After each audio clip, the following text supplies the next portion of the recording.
Picture this.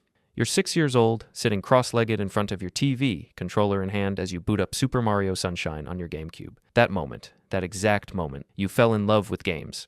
Fast forward to high school, you discovered coding, built your first app, and suddenly it clicked. Wait, I love games. I can code. Why don't I become a game dev and work on the next God of War? Sounds like a match made in heaven, right? Well, to be honest, the truth might not be as jolly. Here's what nobody tells you in those day in the life of a game dev videos. 2024 saw 15,000 game developers lose their jobs. Studios like Volition and Free Radical shut down completely. Even massive companies like Unity laid off thousands of talented developers. And this isn't just a bad year, it's becoming the norm. According to the annual Game Developer Magazine salary survey, job security in game dev ranks among the lowest in all of tech. So before you romanticize working on the next Elden Ring, you need to know exactly what you're walking into. Let's talk crunch. You know those amazing games you love? Many were built on 80-hour work weeks. Rockstar faced massive backlash during Red Dead Redemption 2's development, with developers working 100-hour weeks. And unlike other tech jobs where overtime means bonuses, game dev crunch often comes with just pizza parties and a thanks for your dedication, before getting fired after the project is finished, of course. Then there's the money situation. According to Glassdoor data, the average game dev with 1 to 3 years of experience makes about $85,000 annually.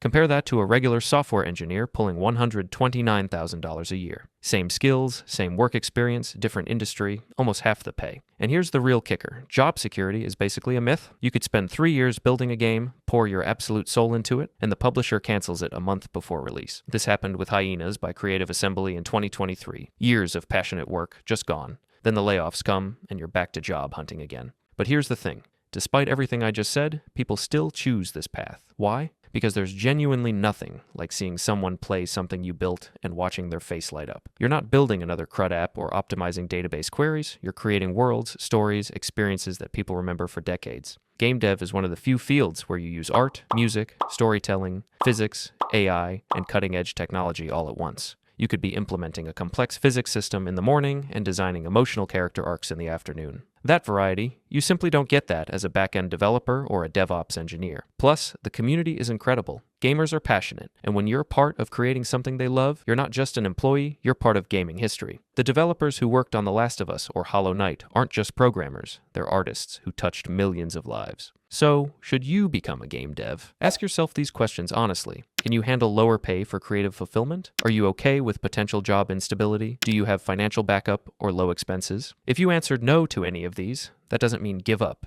It means be strategic, start as an indie developer on the side, build games in your free time while working a stable software job. Look at Eric Barone. He made Stardew Valley completely solo while working another job, and it became one of the most beloved games ever made. Or consider AA studios instead of AAA, companies like Supergiant Games, the creators of Hades, or more recently Sandfall Interactive. The folks behind the masterpiece that is Expedition 33 offer much better work-life balance. Test the waters first. Join a game jam, contribute to open source game engines, build a small project. If you find yourself working on it at 2 a.m. because you genuinely can't stop, not because you have to, that's your answer. Remember that 6-year-old playing GameCube, dreaming about making games? That dream isn't naive, it's just more complicated than you thought, and what in life isn't? Look, it's true that game development isn't for everyone, and that's perfectly fine. But if you're willing to face the struggles, make the sacrifices, and still can't imagine doing anything else, then yeah, maybe you should become a game dev, and if you really think becoming a game dev is your calling and don't know where to start, you might want to first make other coding projects to hone your programming skills, and that's where Codecrafters, the sponsor of today's video, comes. They are the most rated GitHub repo, and that's for a good reason. Their platform gives you access to unique projects that will help you stand out from the competition without the clown shoes and nose. Want to build an HTTP or DNS server from scratch? Check. Hell, you can even craft your own version of Git, all while others are still struggling to center that annoying div in their to-do app. You can start some projects free of charge, and if you use my link in the description, you can get yourself a whopping 40% off, so hurry up.